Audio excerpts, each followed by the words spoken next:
تو مالکی فقہا کے متعلق عدالت نے اتنا بڑا دعویٰ کیسے کیا؟ اصل میں عدالت نے مالکی فقہا کا جو موقف ہے اسے غلط سمجھا ہے۔ مالکی فقہا خلا کے متعلق تو یہ ضروری سمجھتے ہیں کہ اس میں شوہر کی مرضی ہو، کیونکہ وہ بھی اس کو سمجھوتا کہتے ہیں، اور سمجھوتے میں تو دونوں جانب سے مرضی ضروری ہوتی ہے۔ یہ تو لا آف کانٹریکٹ کا، عقد کے قانون کا بنیادی اصول ہے کہ اس میں رضامندی ہر فریق کی ضروری ہوتی ہے۔ ہاں، اس کے بعد مالکی فقہا یہ کہتے ہیں کہ اگر میاں بیوی میں کوئی تنازع ہو اور انہوں نے اپنے تنازع کے حل کے لیے کسی کو ثالث مقرر کیا، تحکیم کا راستہ اختیار کیا، آربیٹریشن کا، کسی کو آربیٹریٹر مقرر کیا عورت کی جانب سے اور کسی کو مرد کی جانب سے، جیسے سورۃ النساء کی آیت میں ہے،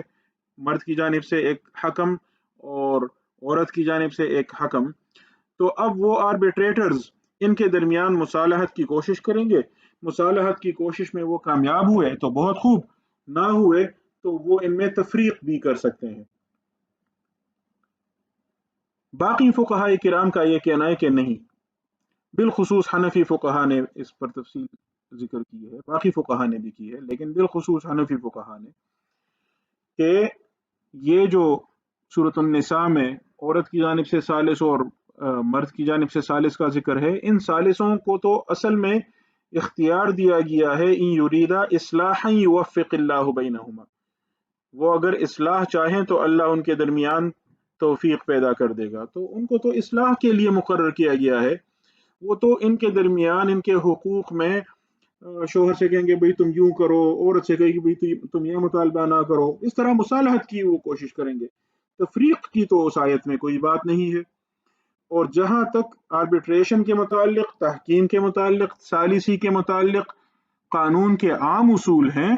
تو ان اصولوں کی روشنی میں یہ بات بالکل واضح ہے کہ ثالث کے پاس، آربیٹریٹر کے پاس وہی اختیار ہوتا ہے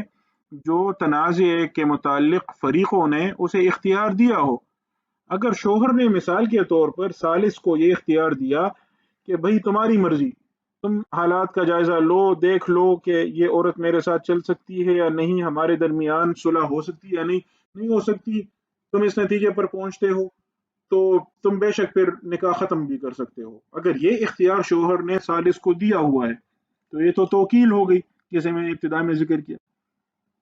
لیکن اگر شوہر نے یہ اختیار اسے نہیں دیا، صرف مصالحت کے لیے کہا ہے،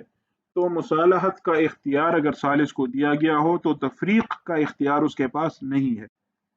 صرف اس مسئلے پر مالکی فقہا کا باقی فقہا کے ساتھ اختلاف ہے۔ مالکی فقہا کہتے ہیں کہ جب ثالث مقرر کیے گئے تو اب ان کی مرضی، وہ مصالحت بھی کر سکتے ہیں اور وہ تفریق بھی کر سکتے ہیں، لیکن باقی فقہا کہتے ہیں کہ ثالث کے پاس اپنا کوئی اختیار نہیں ہوتا، وہ اختیار ہوتا ہے جو تنازع کے فریقوں نے اسے دیا ہو۔ تو اگر فریقوں نے، بالخصوص شوہر نے، اسے تفریق کا اختیار دیا ہی نہیں تو وہ تفریق کیسے کر سکتا ہے؟ تو یہ معاملہ آربیٹریٹر کے متعلق ہے، نہ کہ عدالت کے متعلق۔ اس کو انہوں نے غلط سمجھا۔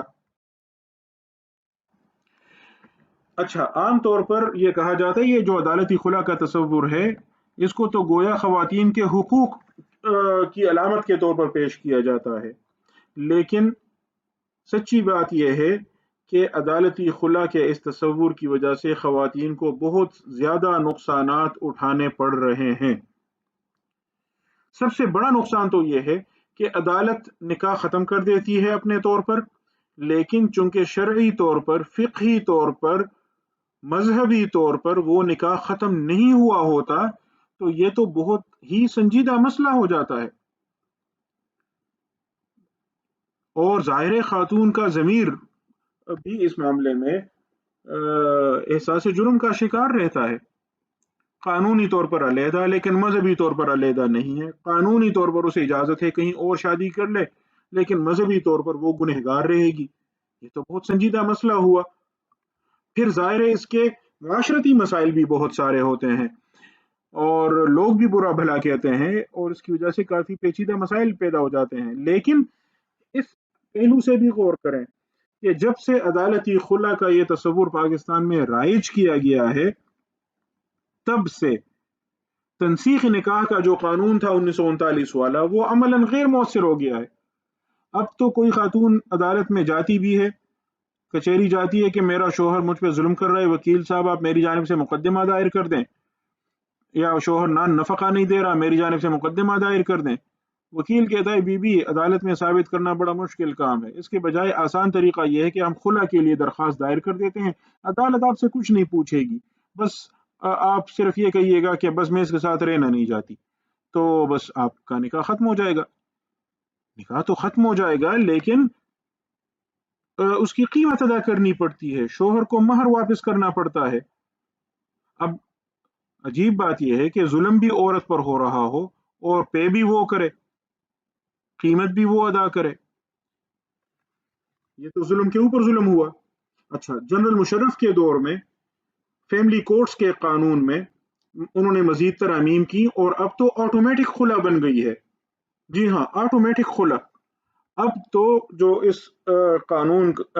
فیملی کورٹس ایکٹ ہے اس کی دفعہ 10 ہے، اس میں یہ قرار دیا گیا ہے کہ جب خاتون کی جانب سے دعویٰ آیا، شوہر کی جانب سے جواب دعویٰ آیا، تو پہلی سماعت میں، جی ہاں بالکل پہلی سماعت میں، الفاظ اس کے یہ ہیں، پہلی سماعت میں عدالت کیا کرے گی؟ اگر عدالت بالکل پہلی سماعت میں اس نتیجے پر پہنچتی ہے کہ یہ دونوں ایک دوسرے کے ساتھ نہیں رہ سکتے، خاتون اس کے ساتھ رہنا نہیں چاہتی، تو عدالت فی الفور تنسیخ نکاح کرے، یہ عدالت پر لازم ہے، اس میں شل کا لفظ آیا ہے اور قانون میں جہاں بھی شل کا لفظ آئے وہ لازم کے لیے ہوتا ہے، اور اسی طرح فورتھ ود یعنی فی الفور پہلی سماعت میں ہی عدالت پر لازم ہے کہ اگر وہ اس نتیجے پر پہنچے کہ یہ ایک دوسرے کے ساتھ نہیں چل سکتے تو وہ نکاح ختم کر دے۔ مزید اس میں یہ کہا گیا ہے کہ عورت پر لازم ہوگا کہ وہ مہر واپس کر دے۔ اب ہماری عدالتیں کیا کرتی ہیں؟ قانون میں تو یہ ہے کہ پہلی سماعت میں ہی فی الفور ختم کر دیں، لیکن اس معاشرے کے افراد ہیں، ہمارے جج صاحبان بھی، وہ کہتے ہیں یار خاندان کا مسئلہ ہے، میاں بیوی کا مسئلہ ہے، بچے ہیں، کیسے پہلی سماعت میں ہی آٹومیٹکلی ختم کر دیں؟ تو قانون کے خلاف جاتے ہوئے عدالت کیا کرتی ہے؟ وقت دے لیتی ہے، اگلی تاریخ مقرر کر لیتی ہے، پھر تاریخ مقرر کر لیتی ہے، کسی طرح ان دونوں میں مصالحت ہو جائے، ورنہ جو قانون میں لکھا ہوا ہے وہ یہ ہے کہ اگر پہلی سماعت میں ہی یہ معلوم ہو جائے کہ ان کے درمیان صلح نہیں ہو سکتی تو عدالت پر لازم ہے کہ وہ فوراً نکاح ختم کر دے، نکاح ختم کر دے اور شوہر کی طرف مہر کی واپسی لازمی ہوگی۔ اب سپریم کورٹ تک بات گئی اور سپریم کورٹ نے کہا نہیں نہیں، مہر کی واپسی پر تو سوچا جائے گا، نکاح تو فوراً ختم کر دیں، مہر کے متعلق عدالت پھر بعد میں تفصیلات طے کرے کہ واپس کرنا ضروری ہے یا نہیں ضروری، اور واپس کتنا کیا جائے اور کب کیا جائے اور کن شرائط پر کیا جائے، ایسی کوئی بات قانون میں لکھی ہوئی نہیں ہے۔ یہ ساری باتیں جو عدالت نے اپنی جانب سے جمع کرائی ہیں اس قانون میں، یہ اس وجہ سے کہ عدالت کو بھی معلوم ہے کہ یہ قانون غلط ہے، یہ ظلم ہے، یہ عورت کے ساتھ ظلم ہے، یہ خاندان کے ادارے کے ساتھ ظلم ہے، لیکن جنرل مشرف نے یہ قانون بنایا ہے اور پاکستان میں اب آٹومیٹک خلا کا قانون ہے۔ اگر اس قانون پر عدالتیں عمل شروع کریں تو پہلی سماعت میں ہی نکاح ختم ہو جائے گا اور خاتون پر لازم ہوگا کہ وہ سارا مہر واپس کر دے، لیکن عدالتیں کیا کرتی ہیں؟ ٹالتی رہتی ہیں۔ اور سپریم کورٹ نے کیا کہا؟ سپریم کورٹ نے کہا نکاح تو فوراً ختم کر دیں لیکن مہر پر بعد میں سوچیں، یہ لیکن چونکہ چنانچہ یہ عدالت نے اس میں اضافہ کیا ہے، اصل قانون میں یہ نہیں ہے۔